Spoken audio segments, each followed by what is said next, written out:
Hey everyone, today we're going to be working with the NeoPixel some more. We're going to be doing some rotating activities, some animations with the system.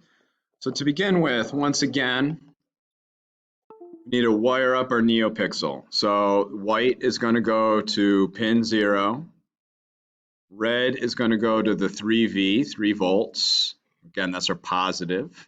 And then our negative, the black one, is going to go to ground. Okay.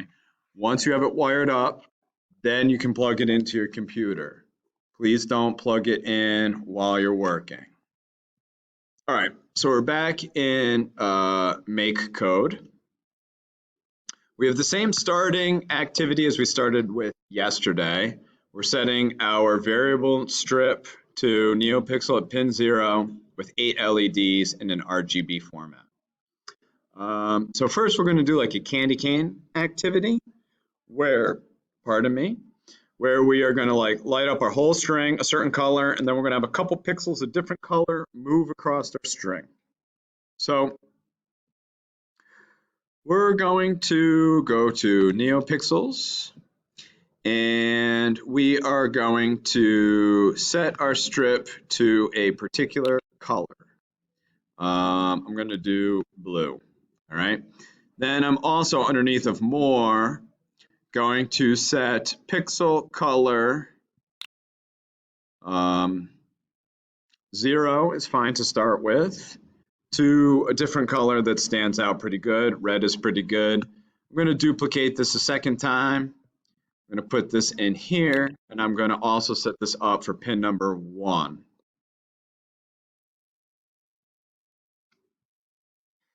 And we're back. I keep having kids pop into my room here. Okay, so at this point now, we've set these up.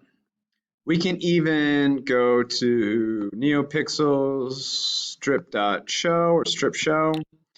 And you'll notice now that on the, once it loads up here on the left, pixels 0 and 1 are red while everything else is blue. So in our forever loop, we're going to add a rotating pixel. All right, so under NeoPixel, we're going to grab a strip rotate pixel by 1. We're going to put this in our forever loop. Okay. Now, if we just did this as it is, and nothing will happen, we need this strip show to come up, and then once this thing loads, you'll see the red and the blue flash really quick. All right. So we're going to slow this down a little bit by going to basic, grabbing a pause or a delay. 100 milliseconds is not bad. That's a tenth of a second. It's still going to be pretty fast, but much slower than it just was. So we can download this project now. And once it goes onto our board, which I'm automatically connected, you can see now that the red dots are moving across my blue piece, right? As we look at my system here. All right. So that's activity number 1. Let's go back to the code. You can put that in, test it out. If you don't get it right here, double check your work, and then ask me a question. Then we'll come back and we'll work on the next activity. All right, next activity, we're just going to get a stationary rainbow to appear on our pixel. So I'm just going to delete everything in my forever loop.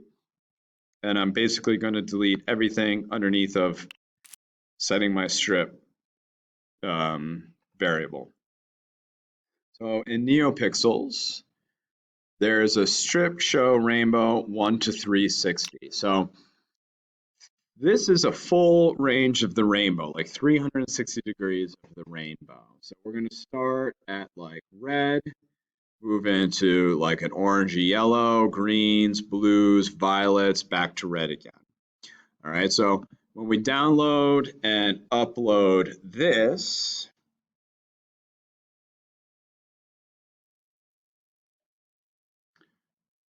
our strip is going to look like this. Okay, so we're going to see our rainbow in like the strip itself. Okay, now if you want to animate your strip so that it moves, we're going to take the process that we basically did prior and apply it to this code here. So get this running first and then come back to the instructions then.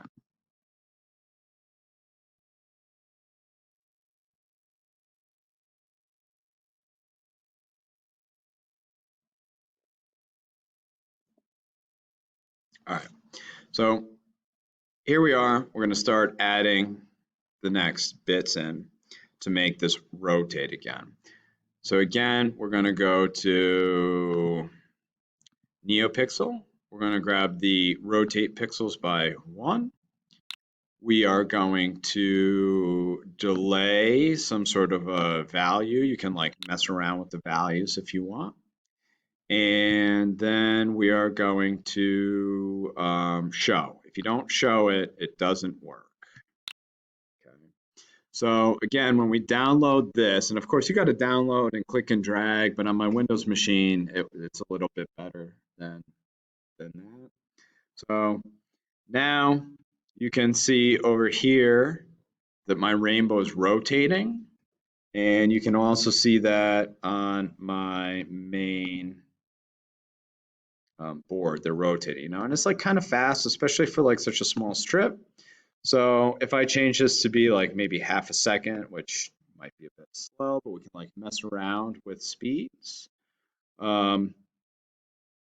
It will like speed up or slow down our rotation, right? So now you can see it's kind of like half-second intervals rotating. If I wanted to reverse the direction, I could rotate my pixels by -1 or -1, and I could download that. And now instead of my direction going this way, it's going to go this way. Okay, so now you can see that like they're changing towards the wire versus away from the wire. All right, so that's another thing that we can do with our pixels. So why don't you try that out? Then we'll move on to the next thing. All right, so now what we're going to do is we're going to like work to shift our rainbow using the accelerometer. So we are going to run into a forever loop, and we're going to pull out some logic, and we're going to grab an if-else statement. Okay, we're actually going to change this to an if, else if, so we can have 2 conditional statements in here. And we're going to run into logic, and we're going to grab the blank is less than blank. Make sure you're not grabbing the string, you want the numbers. So we're going to drop this into here. So our accelerometer in its x orientation measures anywhere from -255 to +255. So underneath of input, we are going to grab acceleration and the x orientation. And let me look at my cheat sheet here. Yeah, so we're going to actually give it like a little bit of an in-between so that like when it's sitting kind of level, it's going to work. So we're going to say if acceleration is less than negative like 100, that's going to be fine. We are going to NeoPixels rotate pixels by 1. We are going to delay like, I don't know, let's say 200 milliseconds, and then we're going to show it. All right. Then on the opposite end, we're going to duplicate this. We're going to say if our acceleration is greater than 100, okay? So up here, these are all negative numbers, and that's when we're going to tilt our microbit one direction. These are all positive numbers when we rotate it the other direction. So here we're going to rotate our strip by -1, so we're going to have it move in the opposite direction. we're going to pause for 200 milliseconds, or like 1/5 of a second, 0.2 seconds. And then we're going to show our system. So you can see that like when it's level, the thing isn't really moving. But when I shift it one direction, it moves one way. And when I shift it another direction, it moves the other way. So let's download this code. And I need a battery so I can show you this. So let me go grab that. Okay, what did I just do? Popped this wire off of here. All right, so when my microbit is more or less level, my rainbows don't move. When I twist my microbit one direction, right, notice how I've like tilted it, my rainbow moves this way. If I put it back to level again, it's going to stop. And if I go the opposite direction, now you can see that my rainbow goes the other way. We can bring it back to level and stop it, tilt it the other way. So now we've created like a controller to adjust our rainbow. All right, and there's a bunch of other things we can do with these. We can go on YouTube and like search out some videos on some different pieces that we're working on, but that's a good place to start for today. All right, so I'm going to leave you all with that, and hopefully things go a little smoother today. All right, bye-bye.